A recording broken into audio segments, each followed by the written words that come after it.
So I'm Jenna. I'm going to talk about CodeMods. Is anybody familiar with CodeMods? Okay, a couple, yay. So I just want to kind of go over what this talk's going to be and what it's not going to be. It's a lightning talk, so unfortunately we do not have time to learn how to write CodeMods ourselves. But this is going to be like a nice little introduction and give you the tools necessary to be able to write your own CodeMods and get started. So yeah, a little bit about myself. Jenna Badanowski. I'm a software design engineer. I joined the Core UI team in February of 2018.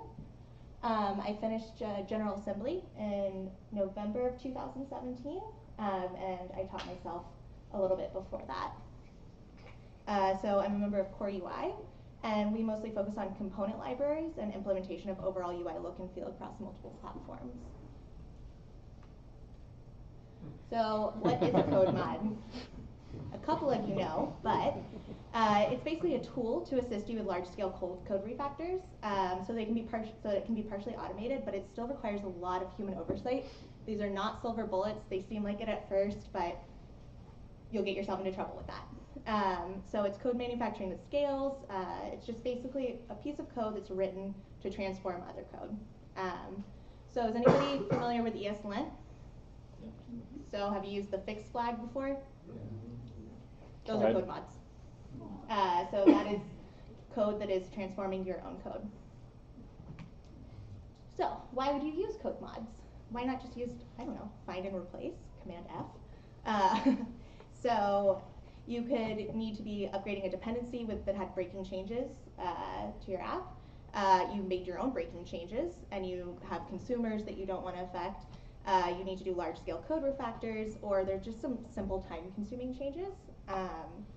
So a reason to not use find and replace is that, so when you're looking, like, I use Visual Studio, and that find tool is pretty great, but it doesn't know JavaScript. So say I have a function called add, and I want to rename it add2. The find tool could replace the words add in documentation, or say I have like a code or a function that's called like add two more. It's now going to be add two more. So you have to be careful about that, and it won't. There'll all be cases you miss. Like something to do with white space or a single quote versus a double quote. So you have to be careful about that. So that's when CodeMods come in. So a little bit about how our team uses them is since we build a library. Whenever we roll out breaking changes to our consumers, we like to couple that with a CodeMod so that it's easier for them to upgrade and it's less onus on them to go back, take the time to upgrade so that they'll do it, So an important thing is to not reinvent the wheel. Tons of CodeMods already exist and they work out of the box. Facebook has a huge list of them. You'll probably recognize some of these names. So some of the examples are like you could, there's a ton that exists to convert binding functions to arrow functions, and it'll just go through and do all of that for you. Or like template literals, replacing string concatenation with template literals. So all of those exist, and they're really great. So there's no reason to need to write your own except for as a learning exercise for those. But what about if I need to write my own? I have a situation where, like for our library, where something out of the box is not going to work. So some tools you'll want to use are JS CodeShift. So that's written by Felix King and is now once again maintained, yay, by Facebook. It was abandoned for a little bit, but they're back. So it brings together Babel's parser, Ben Newman's AST types for node creation, and recast for pretty printing. So basically it's an API to find, filter, map, and replace AST nodes. And if you don't know what AST nodes are, don't worry, we're getting to that. And then another useful resource is Package Upgrader. So there actually exists a library libupgrader that's unfortunately no longer maintained, but this is a fork of it that is maintained. So basically this is a cool tool. It helps you create a simple CLI to use the CodeMods you wrote. Instead of having to apply them one at a time, you can make it a more automated process. And from there we have the AST Explorer. So that's also made by Felix King, who was one of the main contributors of JS CodeShift.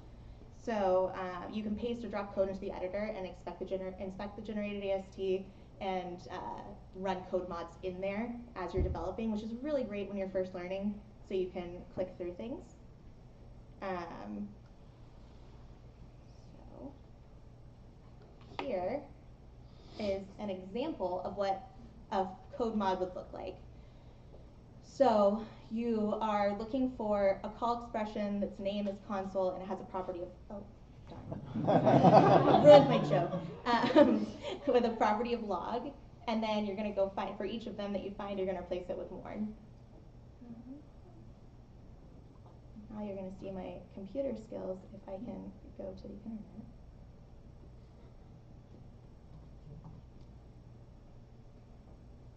So this is AST Explorer. Oh no. You have to, yeah. Can you see it? Okay, now I can't see it, so now it's going to be a fun game. Okay, so this is the AST Explorer. You've got different options. So what your most important part is you're going to need to set this to JavaScript. This can be recast. Flow is kind of open. I generally use Flow. And then JS code shift here. And then you can type the code you want to transform into here. And then you can click on different parts and you can explore the AST tree that's created. So that's how we can find, we were looking for a call expression, and then that had an identifier called log. So that's how we were doing this down here. And then we replaced it with a warn. So this is super simple, like a super simple example, but it kind of shows you how powerful it is. And you can do so much with these. One back. Maybe. If you just open up PowerPoint again. I'm trying. I'm failing. Yeah, good. Okay. Yay, reaction. Oh my god, CodeMods are so powerful. You can do so many things with them. They're really great. I think we send these PowerPoints out. I have a ton of resources. A lot of these are Medium articles that just kind of give like a basic overview, and that kind of a more in-depth like how to write your own with the steps you need, and then the different tools I provided. Does anybody have any questions?